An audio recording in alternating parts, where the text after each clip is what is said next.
going along to get along, to be popular. That's never been my thing. If somebody's being mistreated, I'm going to be that individual to speak up. And that's not a popular place to be in. Oftentimes you're going to find yourself standing alone, but I do it again. Brothers and sisters,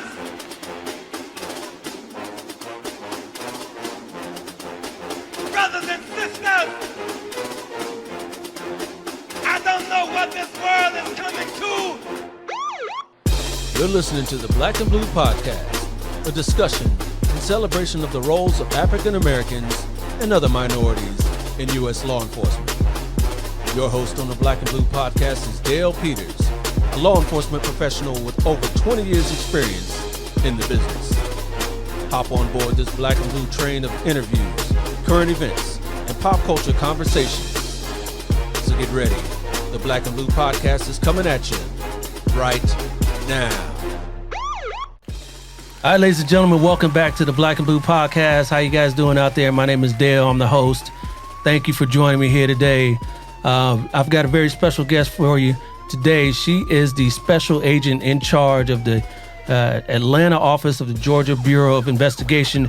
She's got 25 years with that agency. Everybody, please help me welcome in Trebor Randle. Morning, ma'am. How you doing? Good morning. Good morning. I'm doing fairly well, considering all that's going on around us. Yes. It's a good day to be above ground, and thank you for having me. Absolutely. Absolutely.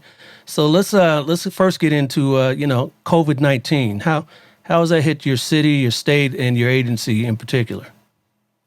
Well, obviously, we're in Georgia, Metro Atlanta, particularly where my office is, where my headquarters is, although I have a statewide responsibility. It's been wild. It's been crazy.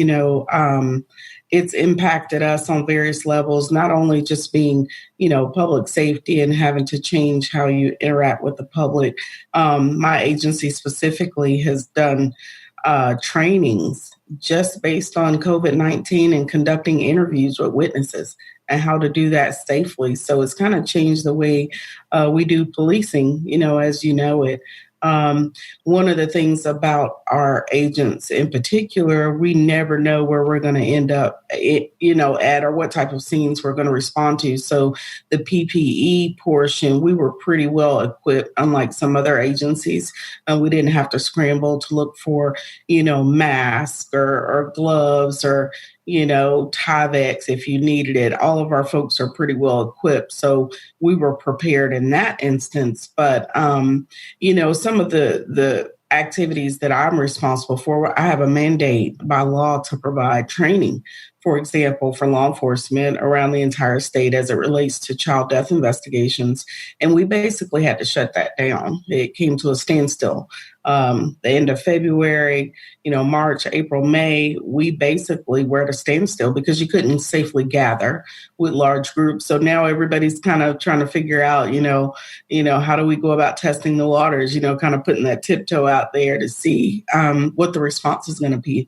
Are people going to show up? Are they going to want to attend your trainings anymore? Are they going to be afraid of those large gatherings? How do you effectively implement social distancing? Do you ask a bunch of cops to let me scan your forehead before you come into this training space? Do you make them wear masks for an 8-hour training? It's just logistically, it's really a challenge, to be quite honest with you, and having things there that they need that you may not normally have, having the sanitizer and, having a Clorox wipe. So you want people to feel safe, when they come back into your spaces again. So it's definitely had an impact.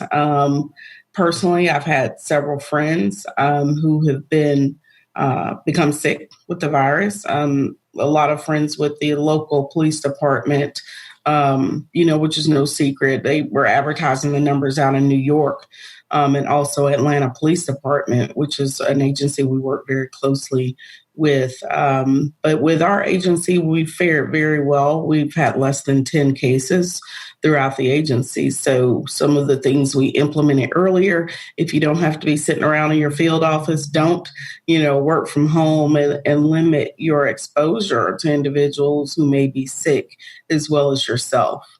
Right.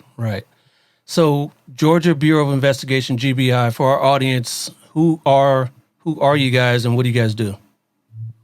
Well, I'm glad you asked because I get that question so much. People see us with our uniforms on and they'll want to know, well, what is the GBI? So I always start by asking them, what state are you from?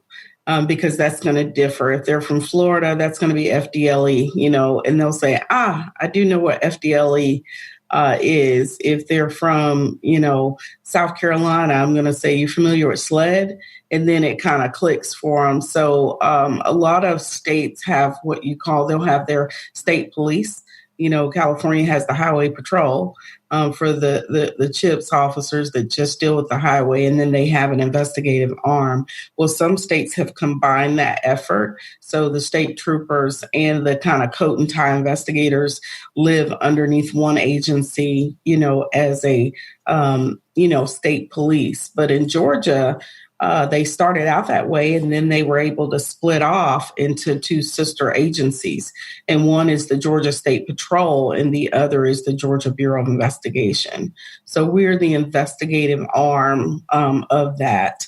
The troopers are separate, but there was a time where you could either be an investigative special agent or you could be a trooper many years ago. So now we're housed in two different buildings, but we're still basically state police. Okay. And how large is your division, GBI? Well, our particular division, the agency has three components. So, some places they have the state crime lab, and they're the ones that test all of the narcotics. If somebody has a DUI test, that blood work is going to come to our lab, our biology section, and they're going to be able to determine what was in an individual system. So we have the state lab, the state laboratory. We have the state crime computer, if you will, Georgia Crime Information Center. And then we have the investigative division, and that's going to be the gun toters like myself. And we are less than 300 sworn that basically, deal with the entire state. Wow. And what kind of investigations do you guys handle for the state? Well, we like to, we talk about our core mission. We deal with serious violent felonies. We also have a very vested interest in crimes against children and the elderly. And then basically you have everything in between. So depending on where the field office is, similar to FBI, for the nation. But in Georgia, you have the Georgia Bureau of Investigation. And the places where we're probably the busiest, it's going to be those smaller jurisdictions that don't necessarily have the manpower, the expertise to do some of the complex investigations. So that could be the child molestations, the homicides, political corruption. And in recent years, we, so to speak, are the ones that police the police. If you ask who does that, who's responsible for that in Georgia, it would be our agency. We are investigating just about 100% of any officer-involved shootings. So the use of force incidents that have sparked all of the outrage around the country, when those happen in Georgia, whether they spark outrage or not, we're responsible for conducting those investigations. So we run the whole gamut. Just depends on what part of the state you're in. Determines the high number of cases. Like in Metro, obviously, the office that covers Metro Atlanta, they work a ton of use of force cases involving officers, a ton of political corruption and things of that nature. Whereas, again, like I said, maybe south of Atlanta, they're going to be doing, I'll say no homicide is regular, but not something that's going to be high profile. It's going to be the expertise that they have to help local agencies that may only have one or two detectives come in and make sure that those cases are solved. Crimes against children, crimes against the elderly, and obviously sexual exploitation of children. We have an entire unit that's just dedicated to cyber crimes. Okay. And then when you're talking about use of force investigations and homicides, do you work alongside the agency or do you guys come in and take it over? It just depends on what the request is. So the other thing that's kind of unique about us is that we're an assisting agency. So sometimes, again, the public doesn't understand. So I appreciate any opportunity like this to kind of explain to them how it works. We have to be requested. So typically you're going to have the chief or the sheriff or the district attorney, who's the prosecutor for that area. You can have the attorney general all the way up to the governor actually request us to come in and assist with an investigation or take that investigation over completely. So it really ranges, but typically these agencies, what you see now, it's standard operating procedure. If their officer discharges the firearm and someone is injured, the chief or the sheriff, the agency head, is going to ask us to come in and do an independent investigation, which is really a great thing because that's pretty much what the public wants and what they need to see these days. Yeah. And you've been there how long again? 25 years as a special agent. Prior to that, I was a deputy. So I had a little taste of, driving around in a marked patrol car with lights on top and wearing the polyester uniform. I did that for a little bit. Then decided that I wanted to, I had some aspirations to go at least at the highest level that I could within the state and not having to move, from coast to coast, if you will. Right. So you're from the Georgia, Atlanta area, or where are you from? I'm not actually. I'm from up north. I'm a Yankee. Oh. I've been down here so long that I've acquired that accent, but I'm a transplant, I don't tell a lot of my friends in Georgia that. What brought you to Georgia? Family, like many others.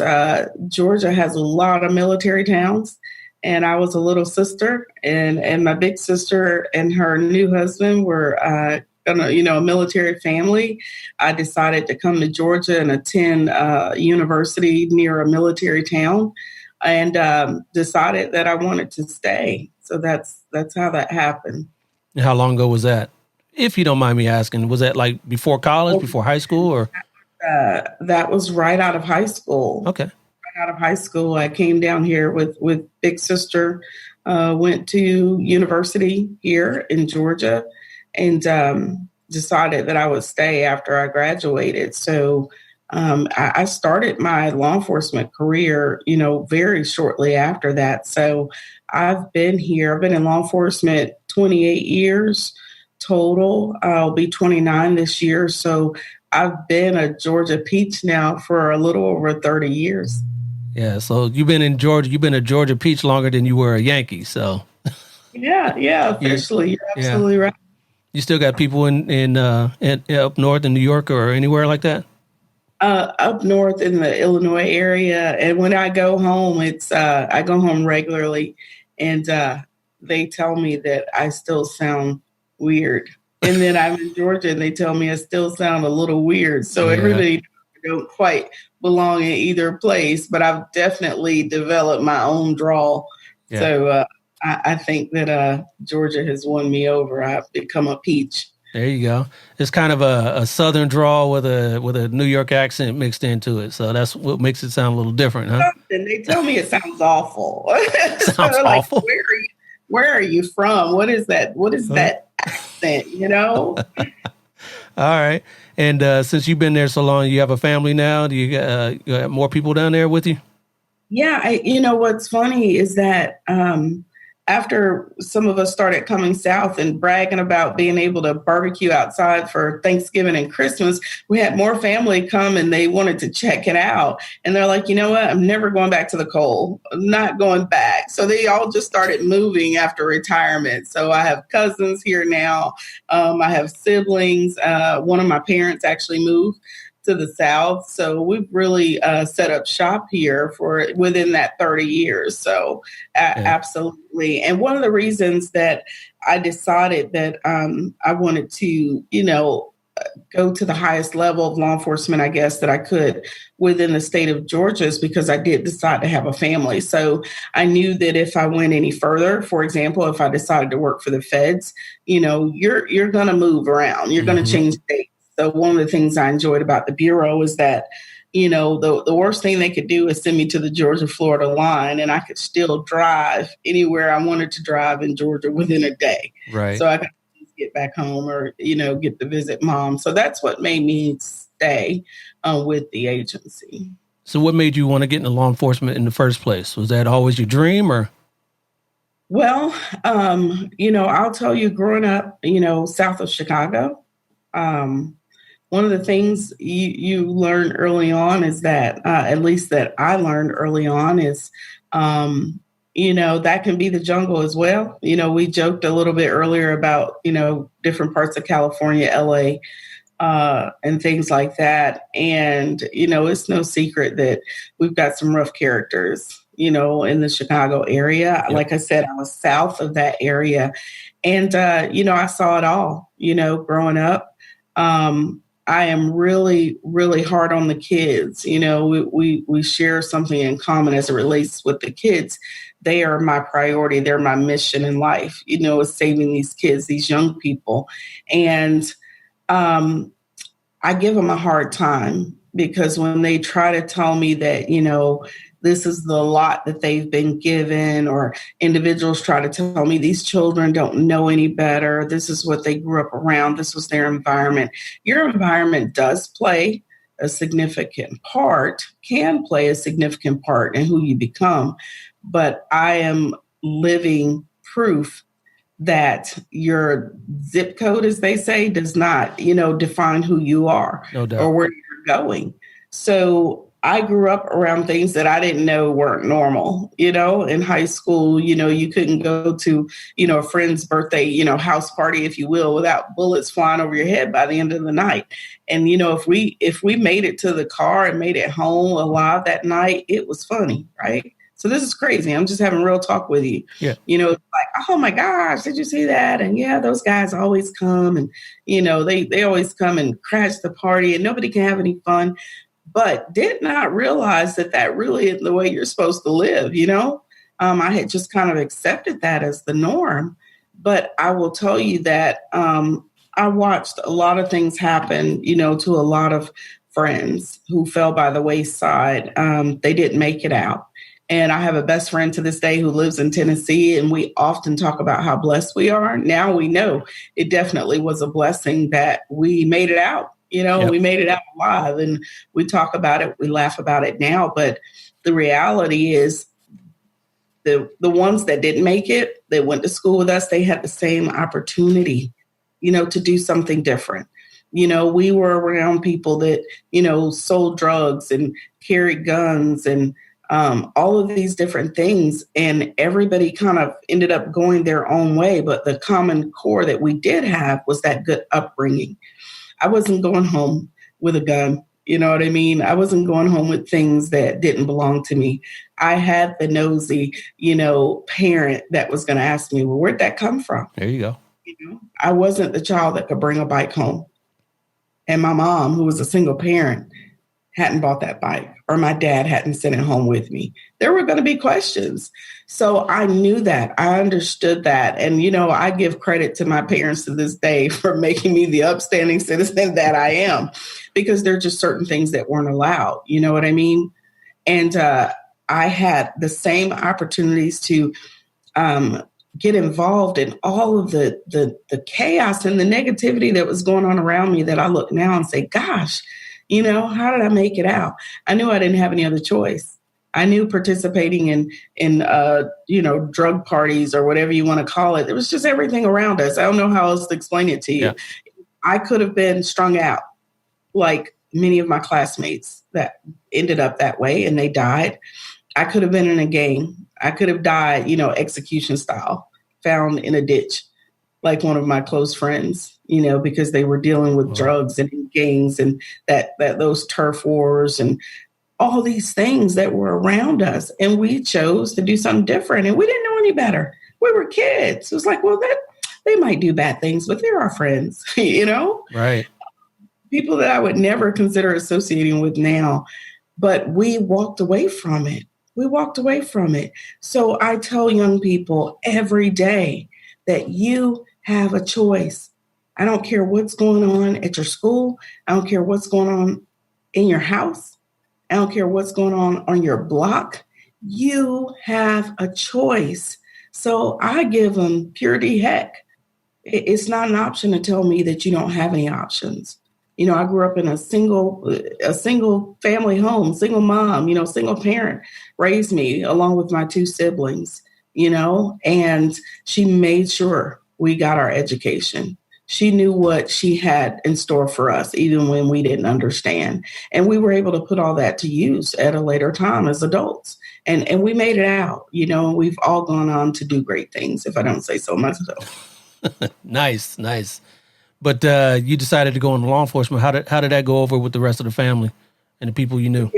It didn't. Like, I'm the only one in my whole family, all the generations that decided to become a cop.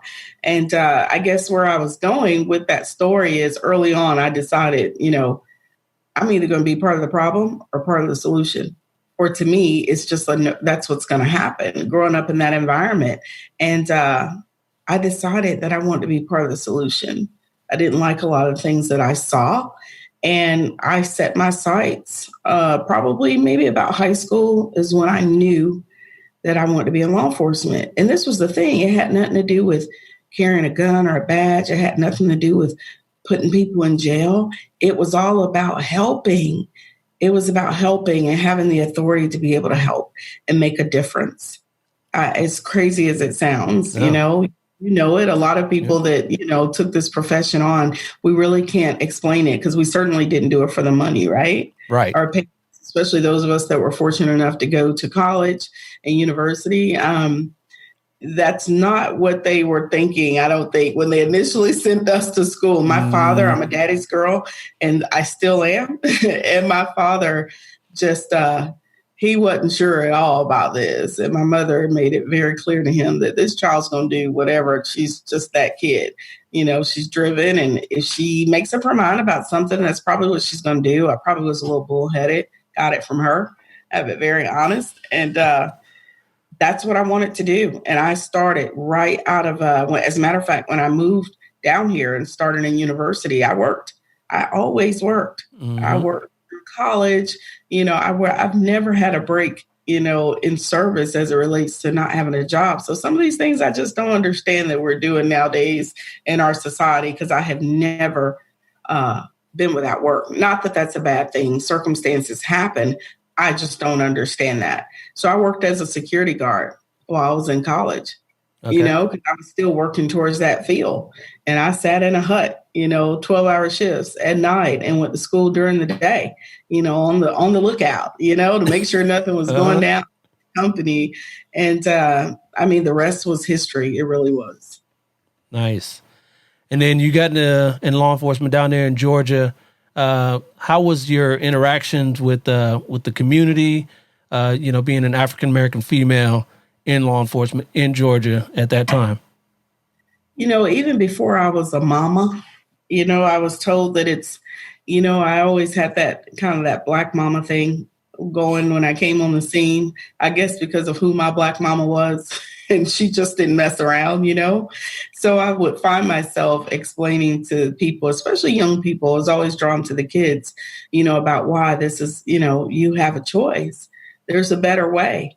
And I always remember that, no matter what you do, no matter what you have, what you attain in life, you always treat every individual with dignity and respect. That was instilled in me. So I was also known for being, that nice cop, even when I was a deputy and I was in uniform, I always had something for the kids. I always had some words of encouragement. That's a little strange. Some people see that as strange. It didn't matter to me what you did, what you were accused of. I always had words of encouragement, and I was always kind to people.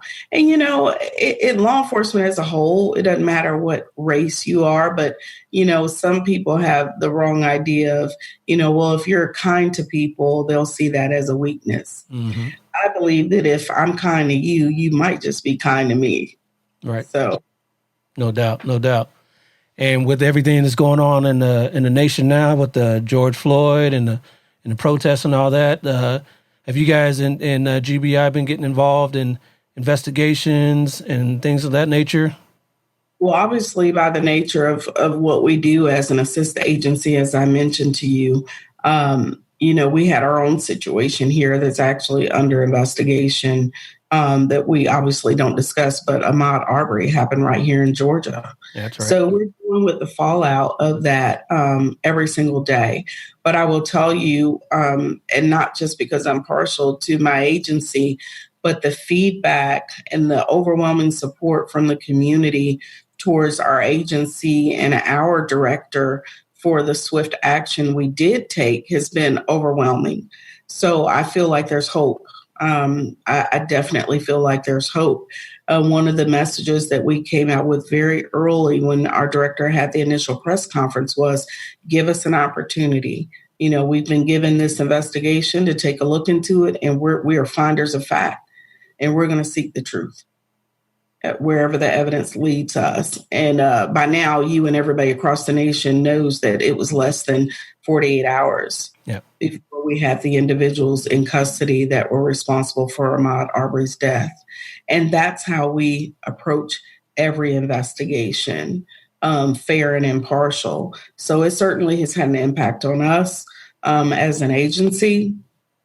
It's had an impact on me, just as an agent and being law enforcement in the community. And right about now, as you tell the story so well, being Black while wearing the blue has its own challenges right now. Yeah. Yeah. Have you gotten any of those challenges up front from the community, from coworkers, not just in regards to this case, but, recently because of, we've got this divide. Either you're with us or you're against this type of thing? Absolutely. And I don't know, I don't have one friend, one coworker.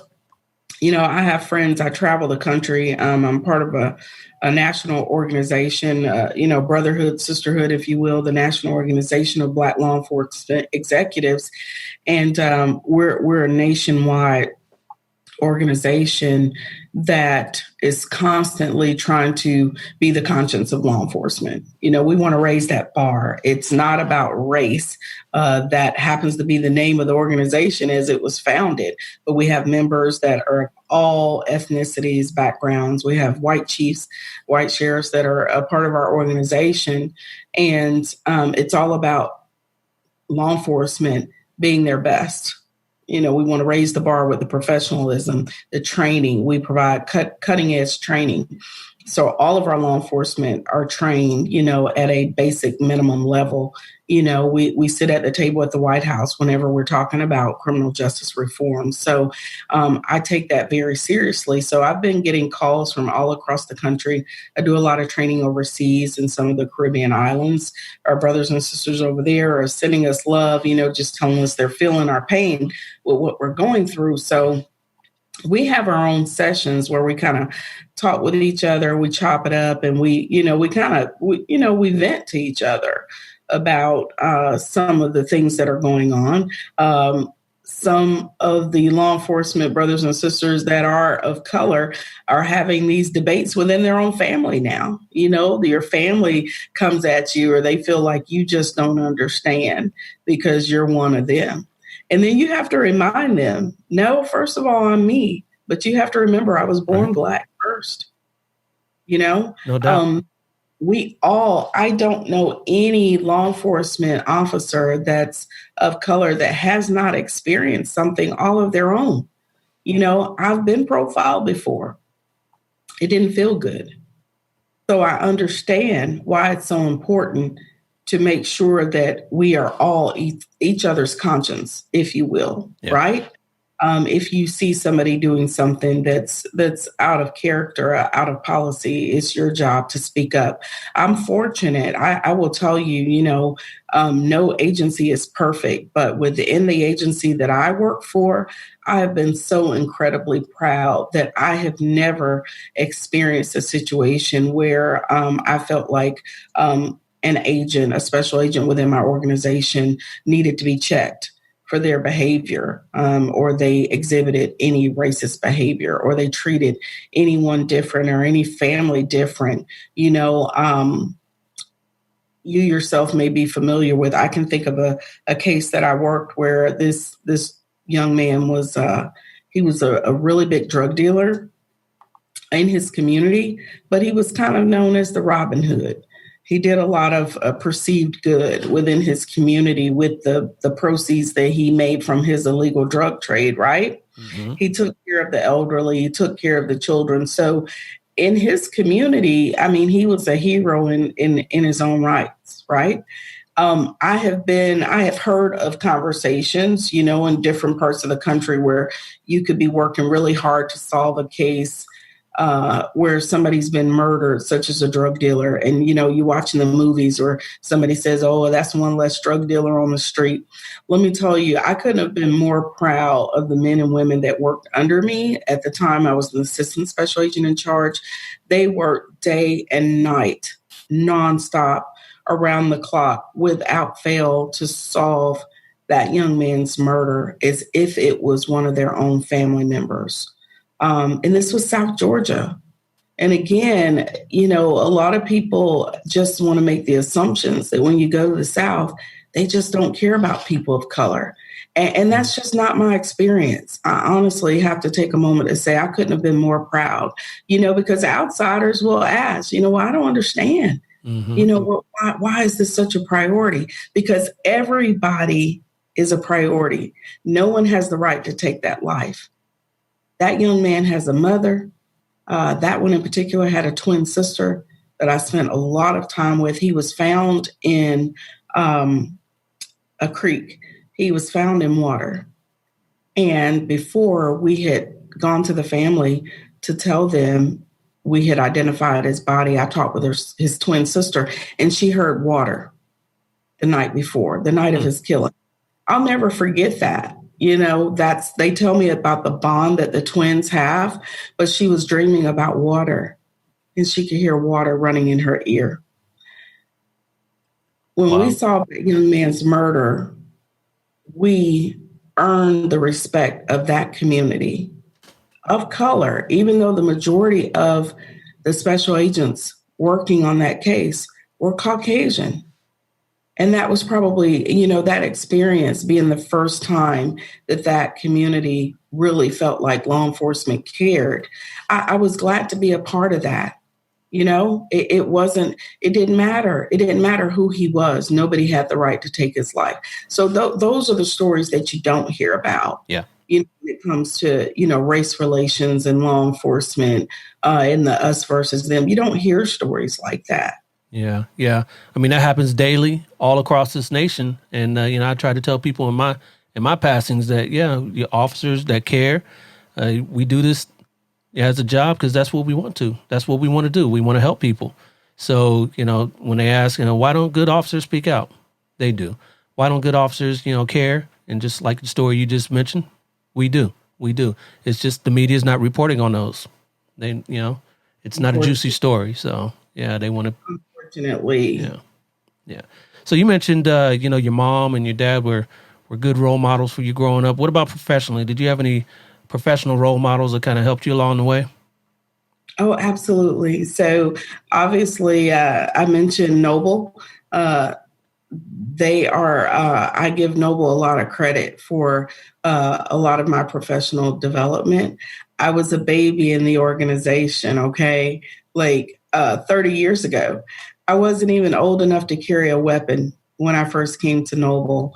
I worked for a law enforcement agency head, and I was clerking for him before I became a deputy, before I was old enough to go to the academy and be able to, purchase bullets. You have to be 21. Uh-huh. So I was able to go to an event they had, and I was able to meet, our first, African-American female sheriff in the state of Georgia by the name of Jackie Barrett. And, that was big. 30 years ago, that was big, that I was able to sit at the table with Miss Barrett, and talk to her. And I remember meeting, captains that were women of color that looked like me, Rosie Robinson and Diane Jones. And I was able to sit amongst these greats. Beverly Harvard, she was the first African-American female chief of police in Atlanta Metro Agency. And again, I told you I was from Illinois, right? Yeah. So seeing that. So I was like, wow, they look like me. These are women doing great things, and they're women that look like me. And it solidified my foundation right then and there that I can do this. I actually can do this. I can be a captain, I can be a chief, I can be a sheriff. Before then, I knew that I wanted to be in law enforcement, but even I hadn't really sunk in, even though my family always taught me, my parents always taught me, you can be anything you set your mind to, right? But sitting amongst these women and men at the time, these greats, if you will, it solidified something in me. It lit a fire, and that many of them became my mentors, my role models. Just not recently, Chief C.J. Davis, who's our national president of Noble. She's an African-American female. She spoke so eloquently on Good Morning America. She's one of my mentors. I'm proud to call her a friend. And they absolutely, anytime I had issues or struggles just with my career and things that we face that nobody else faces, these women had been through it. They had been through the fire. They were very encouraging. I can remember early on in my career being told that because I was the female in the office full of deputies that I had to make the coffee. Now, again, I was a coffee drinker, didn't think anything of it. I was just like, well, maybe they just like the way my coffee tastes, right? I was completely naive. And then about a year into it, I realized that was the expectation for me to make the coffee for everybody because I was the woman in the office, right? Wow. And if there was an important ceremony going on and everybody else got to attend or go into the courtroom with the judges and all, I was told, well, you just stay back and answer the phones. Things that I didn't really even understand because I was so young. I was 21 years old. I was a deputy. I didn't understand those things then until I got a little bit older, right? Mm-hmm. And, there's so many things that these women had already been through that when we get together and we have our conferences or our trainings once a year, we're able to sit around the table and talk to each other about how do you handle that next time? The younger ladies that are coming up behind us, and when I became a 10, 15, 20-year veteran, I'm able to talk to younger female officers, regardless of their color, about things of that nature. So, a lot of times you hear African-American males talk about, what all they go through. And we tell them, you know what, y'all, stop whining. You forgot. Are you forgetting something? Look at this here. We're a double minority, right? I'm a female, I'm a woman, and I'm African-American. And let's just throw this in there for kicks and giggles. I'm in a male-dominated field, something that I'm just not supposed to be doing, and there are still individuals that feel that way to this day, So we have, it's kind of like the triple deal that we're up against at times, but I never let that deter me. And that's always my message to the younger women coming up behind me, regardless of color, that I never let that deter me, and Definitely. They shouldn't. Yeah. I've noticed, with all these, things going on nowadays and the defund the police, some people are talking about maybe we need more women in the profession. because it's male dominated. And if there were more women in the profession, maybe some of these things wouldn't happen. What do you think about that? I love it. I love it. I get tickled every time I see it because I think they've come to recognize the value that we have as women when it comes to chaos, right? There's a certain thing that a woman brings that, we're nurturers, Mm-hmm. right? We're problem solvers because that's what we do every day in our house. Right. Even if you're not law enforcement, you've got kids, you've got the husband, that's another kid and some sort of, no, I'm just kidding. But that's another one of the kids. Watch it now. Right. You're always I'm not going to let my wife see this episode here. You're always trying to balance that out, and there's just something we bring to chaos. And there's I've said this and I'll say it here and the guys can get me for it. I tell them there's something about that testosterone that when it goes away, having a male and female lead an effort or lead an agency, I have seen positive outcomes all the time because there's not that testosterone. That's the only thing I can equate it to when it comes to, men and, and that, who's in charge. But I had, obviously being a female supervisor and manager, I've always trailed behind a male, in partnership, where I was the ASAC. I had male SACs, and we had such a great partnership. There was never that, I say you take the testosterone out of the room, half of the testosterone out of the room. And I always worked really well with my male counterparts when it came to supervising offices and operations. And I think that that's just part of being a woman. We're nurturers, we're problem solvers. We have a tendency to be able to bring people together and kind of sit them down. I told you that they had a nickname for this thing. They call it the Black Mama. Some people would be offended by that. I never was. I've had my Caucasian counterparts say, hey, can you come over here and talk to these folks and do that thing you do? And you know what? At that time, it was more important that we do the thing we do and we calm the masses. You understand? Yeah. And I was happy to be able to bring that. It's just sometimes people will listen to us better. They're not offended by the presence of a woman. And don't get me wrong, we need to flip that switch. We can. Yeah. Well, there's the opposite side of that. You got the Tyler Perry. I know the title of that movie, Mad Black Woman. That stereotype as well. So it's there. Yeah. It's there. Again, like I said, if you're assertive and you're aggressive when you need to be, you do run that risk. Of gaining that notoriety. I won't say that I haven't been guilty of receiving that title in the past, but in those instances, I would do it all over again. I'm always willing to stand up for myself in the least of these, and I make no excuses about it. And, going along to get along, to be popular, that's never been my thing. If somebody's being mistreated, I'm going to be that individual to speak up. And that's not a popular place to be in. Oftentimes you're going to find yourself standing alone, but I do it again. Right.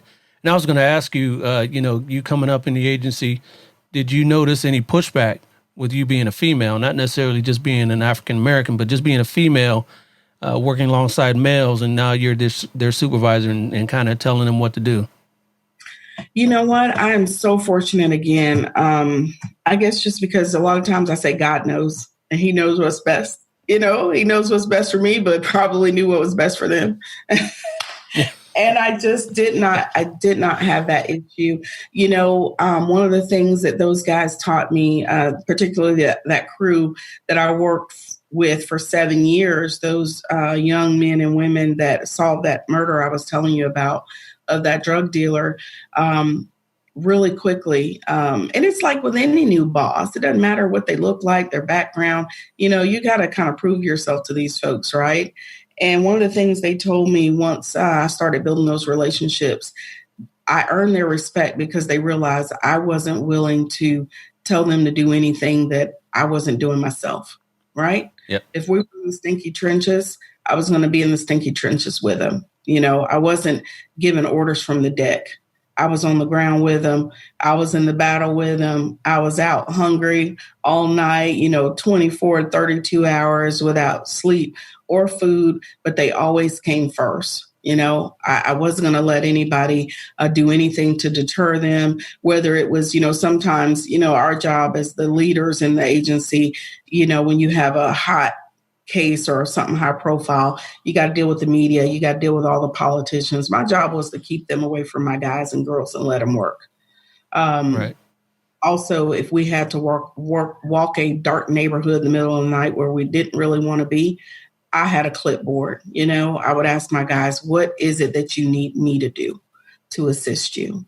And I was not above canvassing a neighborhood. You know what I mean? Yeah. Whatever they needed me to do, and always have their backs, at the end of the night. So somebody taught me that early in my career. You take care of your horses and your troops, and they're going to take care of you. They'll never let you down. These were times where, we didn't have budgets and, big budgets and with the state, there's not a lot of things you can do in terms of, petty caches and slush funds. We don't have that. I take those guys, even if it was just to a Waffle House or some kind of pancake house. The sun's coming up. We're still working. Hey, you guys, stop. Come in here and get you something to eat. I'm paying for it out of my pocket.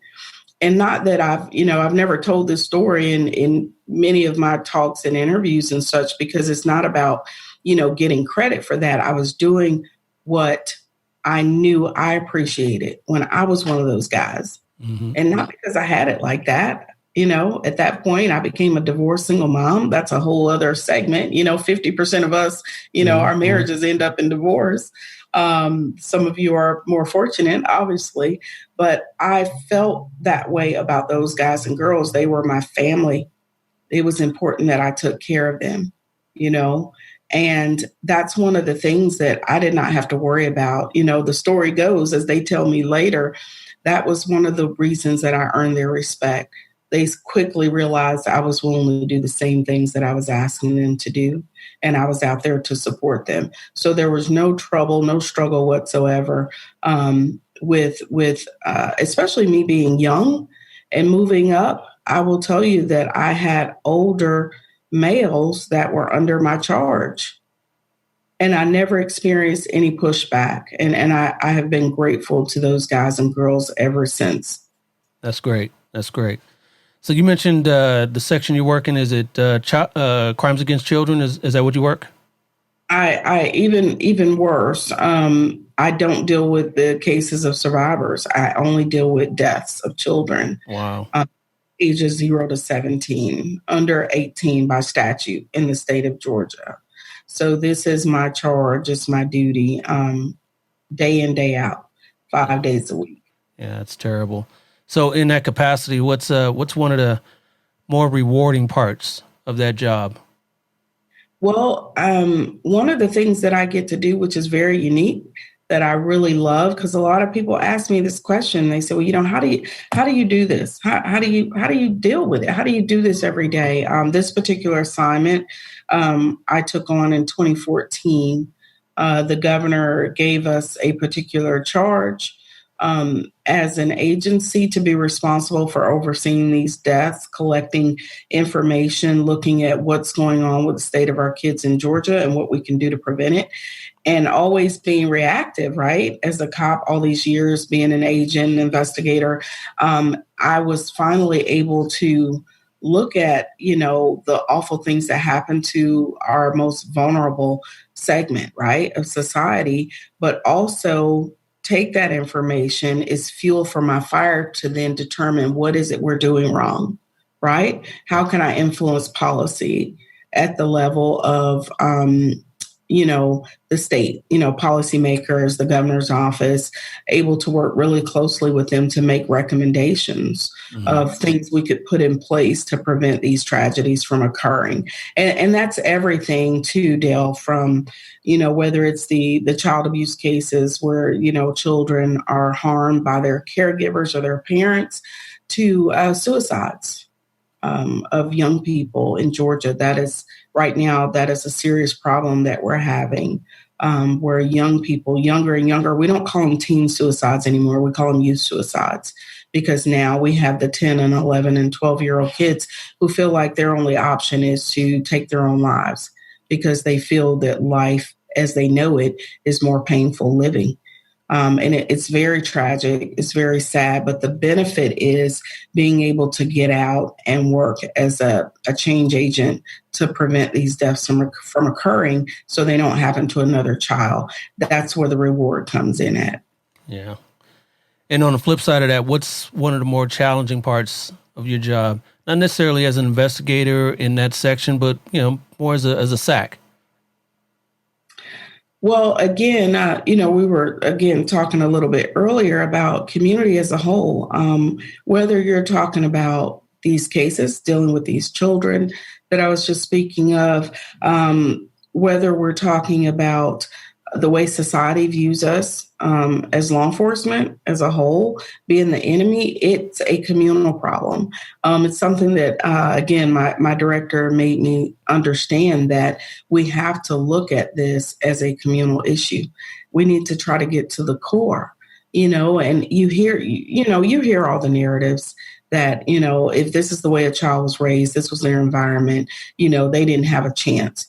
But I just believe that can be changed. To say he didn't have a chance in hell, I'll tell you, if he had that one chance in hell, he can survive, right? Yep. Mental health, we all know that this is no secret. It's not things that I'm telling you that you're not aware of or that the listeners wouldn't be aware of.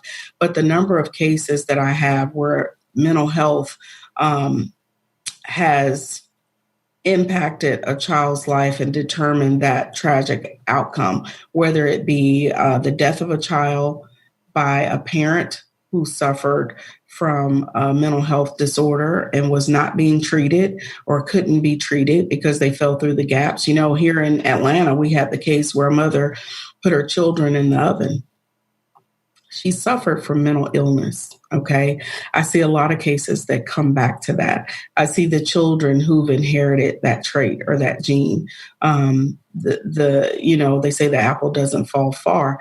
It does run in the family. It can, and I will tell you something, use this as an opportunity as people of color.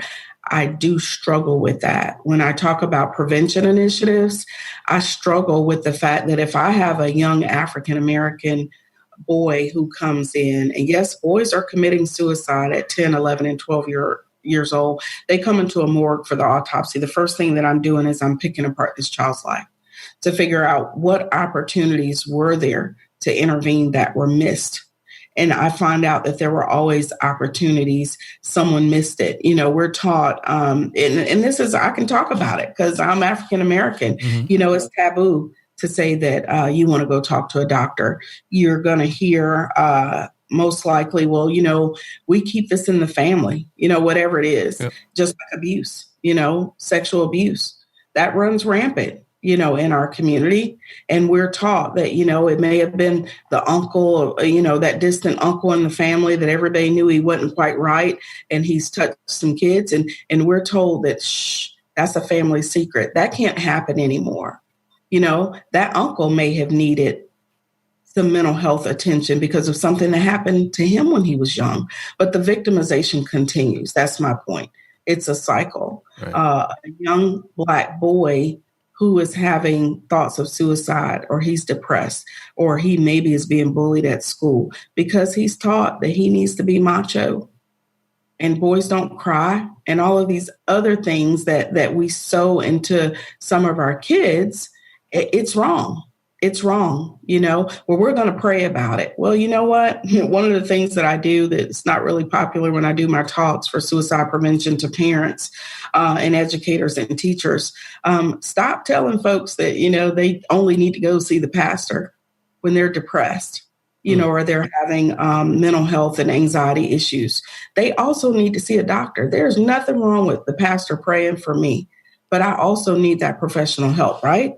Because that child, that mother who's suffering from postpartum depression, that father who's lost his job because of this pandemic and doesn't know how he's going to feed his kids, he has anxiety, Mm-hmm. right? He may be depressed. He may have anger issues. There is nothing wrong with seeking professional help I encourage it because sometimes some people just need somebody to talk to tell them it is okay. What you're feeling is okay. Some people may have a more serious level of an illness that needs to be treated with medication. We have got to stop, with that taboo about seeking help, professional help, when you're suffering from stress, anxiety, and a mental or a mental illness of some type. I can't diagnose you, even as your parent, right? I can't diagnose my child. I need to take my child to a doctor to be able to seek help. So I always encourage parents, if your child's struggling, they're going through a tough time in their life, and you start seeing pattern changes or behavior changes, it is not your job to be the expert. I don't expect you to be a doctor, but I do expect you to take that child to talk to somebody so they can tell you, Mom, this is just a rough patch. I think they'll be okay. Or this is something more serious. Facts right there. Yeah. So this is tough to deal with it on a daily basis. How much longer do you think you're going to be doing this? That's the $1 million question. This last assignment of my career, possibly, where I had this unique opportunity to get out in front and try to change these outcomes in the lives of these children, has impacted me over the last 7 years in words that I can't describe. So I know regardless of what I'm doing, I'll go on to continue this work. But, I do get that question that, gosh, this has got to be frustrating. Or, I go down to the morgue and I see a 10-year-old child who's been shot and killed by his brother accidentally because they were curious little boys and they were playing with a weapon that was in the house. And it turns out the weapon was in the house, belonged to the uncle, who was a convicted felon and didn't have the right to have that weapon. Those are the things that make me angry, keep me up at night, because they're considered to be preventable. Mm-hmm. So what do we do with that, Dale? We in turn talk about educating families, right? If I could just turn around that mindset that it probably wouldn't happen to me. My toddler is probably not going to find that gun that's under the sofa, because when Mom's boyfriend comes home at night, he slides the gun underneath the sofa. And they just they don't intend for these tragedies to occur, but we call them preventable tragedies. Some people call them accidents. I call them preventable deaths. So I'm constantly thinking about ways to make people rethink what they're doing, rethink your behavior, because that mother never woke up that day thinking that was the last day that she was going to see her child in these circumstances where these preventable deaths occur. So children are going to get sick. They're going to die. You're going to have motor vehicle accidents. Yep. Kids are going to die, right? The frustrated mom who's suffering from postpartum depression and harms her infant by shaking them to death probably could have been prevented if somebody would have gotten mom some help, right? Mm-hmm. Somebody saw mom possibly, crying, saying, I just can't take it anymore. I can't take the crying. These are normal feelings that mothers feel guilt about. And they don't even know that we have a name for this. It's postpartum depression. Dad goes to work and say, well, I know she's been crying every night, but I thought she would get past it. I thought it was a rough patch. My life's mission now is to educate families, friends, anybody that comes in contact with these children or their parents, to make sure they know what these things look like, right? Before they rear their ugly heads and it's too late. So now I'm just committed to educating families, all walks of what it looks like, mm-hmm. And hoping that we can prevent deaths of these kids. They always say if you could save one, but I think we can save so many more. Right. Definitely. Facts. So when you're not working and you're not dealing with this type of stuff, what do you like to do when you're not working? I dig in the dirt. You dig in the dirt? You're a gardener? Yeah. What is that? My grandmother, God rest her soul, got me into doing a little bit of gardening. And I'm I'm not really an outdoors person. I don't like getting dirty, and never thought that I would enjoy digging in the dirt. She had a green thumb. She taught me how to repot a plant. Then she passed away on me, and she had all these amazing flowers in this garden. In this house I had bought her and moved my grandmother to Georgia. I don't think I mentioned that. Moved her out of the cold of Illinois, moved her here, and was able to enjoy those last years with her and made sure that she had plenty of gardening space, right? So in Georgia, we have that red clay, if you've heard about it. Well, this house had topsoil. It was black dirt, like I'm used to in Illinois. She loved it. And she grew all these amazing plants and flowers. So by default, I had to take care of them when she left me here on this earth by myself. So she turned me into a gardener, but I found out that it was so rewarding. I don't think about work. I don't think about kids in the morgue. I don't think about what's happening all around when I'm digging in the dirt. So I was like, hey, this works. And it's healthier than all the other things that law enforcement typically do. Yeah. I'm candid. It's no secret. We have high rates of alcoholism and drug abuse and domestic violence and all of those things. So digging in the dirt is just a healthy way to forget about everything and not get yourself in any trouble. Are you doing just like plants? Are you doing vegetables and fruits too? Or what are you doing? I'm not a gardener because that requires a little bit too much work. Okay. I'll be ready for that when I retire. I like to repot plants. I like to have the plants in the house that are a little challenging, require a little attention. I love to put things outside and watch them grow. I love to watch God's process, where you it's almost like bringing life. And you're like, wow, this works. And if I put some water on it and the sun comes up tomorrow, it's going to respond. So it's like, you too can do this, and then they didn't die. Yeah. So I love it. I love planting things outside. I love planting containers. And it just, it just takes it all away just for those few moments, so it gets a little bit physical. You can sweat a little bit. Some officers are gym rats. I wish I was, but I haven't gotten into that yet. So I do other things, I'm praying and meditating is also something that helps me because a lot of people ask me, how do you deal with this? This is awful. And you see babies who've been suffocated because folks are sleeping with their kids. I could just go on and on and on. I know I can't, but don't sleep with your babies. It's very dangerous to put a newborn infant in the bed with you at night. Put them in a crib. So I get to see the worst of the worst, but then I take it, as you mentioned, and it becomes fuel to say, how can I make sure this doesn't happen again? All right. All right. Well, I appreciate everything that you've laid on us today. Makes us think. I know when you just said right now about your gardening, that you said that, you like to plant it, water it, and see that it grows. I see a little symbolism there between that and what you do at work, kind of nurturing and all that. So it's good stuff. I appreciate it. Thank you for the opportunity. I didn't realize it, but this was great. This was therapy. Yeah, I'm doing my part. Yes, you are. Yeah. I can just, we just get on Zoom once a month or something. Just, send me a bill if you like. Well, we're not done yet. I got a little game I like to play with my guests before I let them go. So let me set this up here for you. This is a game I like to call We Are Family. Get up, everybody, and sing. We Fam. So I'm just going to name a couple people for you. A couple, whether or not they're related, you tell me. So here's an example. If I were to say Diana Ross and Tracy Ellis Ross, you would say... Real fam. You would say real fam, and then I would give you you would be correct. But if I were to say Marsha Brady and Greg Brady, you would say faux fam, all right? Because faux fam, all right? And I don't watch that much TV. I'm going to lose. Well, Greg, well, the Brady Bunch is from way back in the day. I'm sure you do that. So, are you aging me? Are you aging me? No. I used to watch the Brady Bunch too, so I'm aging myself. All right. So some of these are real people, in the world, like Tracy and Diana. So pretty easy there. Okay, here's your first one here. Lenny Kravitz and Al Roker. What do you think? Are they real fam or faux fam? Wow, that's got to be faux fam. You would be wrong.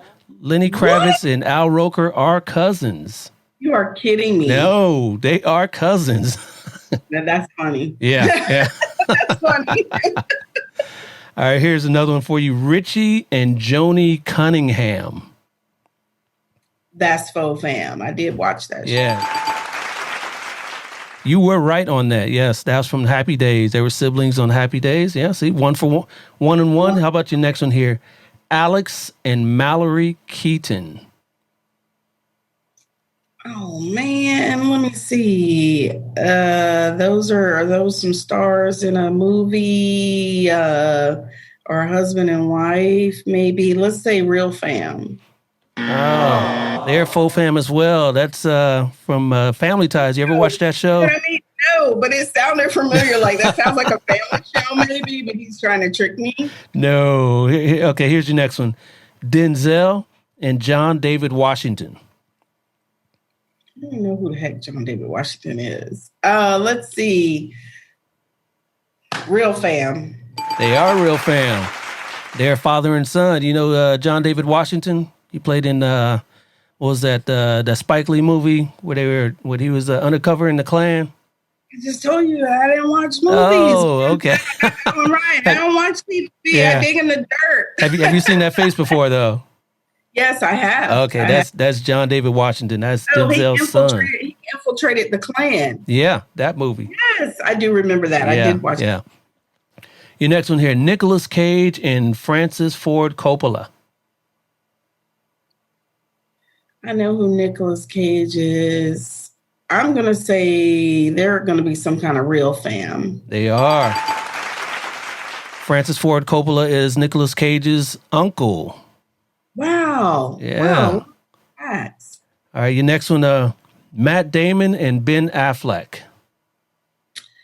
They play along side by side in movies. I know those guys, so that's faux fam. There you go. Yeah, they're just best friends. They came up together in the acting community. They are faux fam. They are best friends, though. A couple more for you. How about Arnold and Willis Jackson? What you talking about, Willis? Yes. And That's they are faux fam. They are faux fam, yes. Siblings on different strokes. You remember that show. How about Anderson Cooper and Gloria Vanderbilt? I got a feeling I heard something about that. They might be real fam. They are real fam. I'll go back. Yep. That's their mother and son. Yeah. You can kind of see the resemblance there. Kinda. And your last one here, how about Jamal and Hakeem Lyon? You probably won't get this one because you say you don't watch TV, but take a stab at it. Faux fam. Faux fam. That is correct. Why didn't they do that? That's then? the siblings from Empire. You ever watch that show? I have watched it once and I was done. Okay, well, I think you got more right than you got wrong, so let's All I do is win. call you the winner.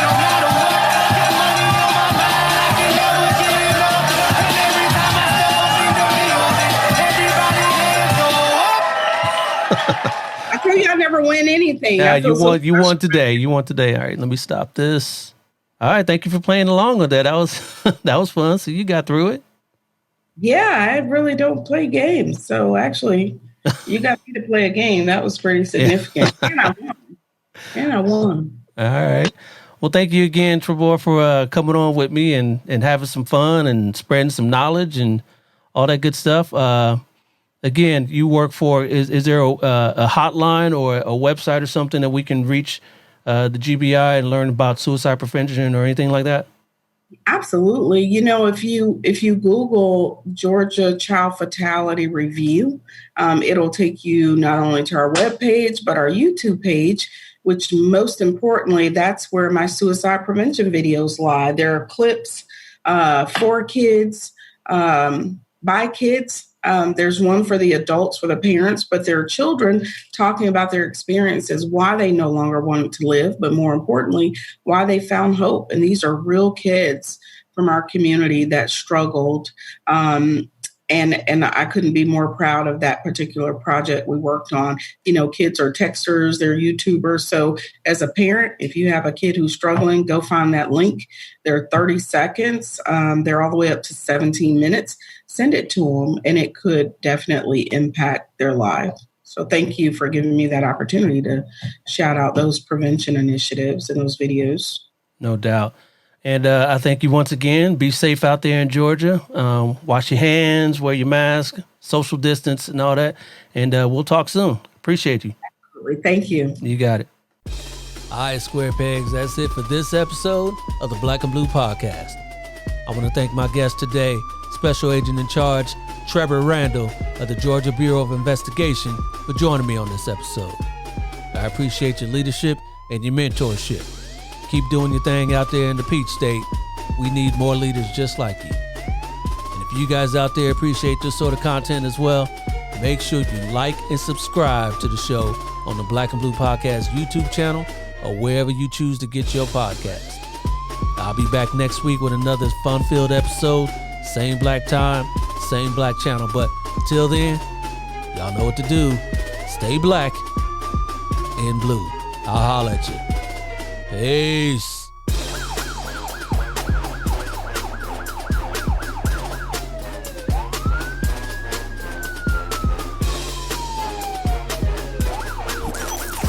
This has been a Maitre D Entertainment presentation.